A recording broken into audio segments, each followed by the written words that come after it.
दोस्तों, अगर आप फ्रेशर हैं, कोई स्किल नहीं है और अपनी गुर्बत से तंग आ चुके हो, अपने माँ बाप के लिए, अपने बच्चों के लिए कुछ करना चाहते हो, दीना ख्वाहिश है, यूरोप निकलना चाहते हो, तो भाई एक वेबसाइट बता रहा हूँ लग्जमबर्ग के अंदर। J4S सिक्योरिटी गार्ड की हायरिंग कर रहा है। 2700 यूरो वहाँ पे सैलरी है।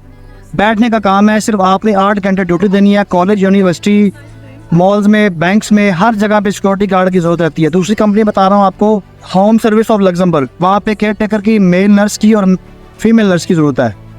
और उसके अलावा तीसरी कंपनी बता रहा हूँ, ऑन नेट जो है विंडो क्लीनिंग सर्विस के हवाले से बंदे हायर कर रहा है पूरे पाकिस्तान से, नेपाल, बांग्लादेश से। ठीक है मेरा भाई, यहाँ पे जाके सिर्फ आपने एक फॉर्म फिल करना है। फॉर्म फिल करने के बाद आपको कंपनी वीज़ा भेजेगी, कंपनी आपको टिकट भेजेगी।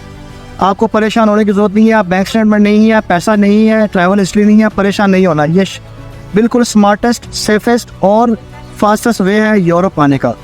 वेबसाइट स्क्रीन पे आपको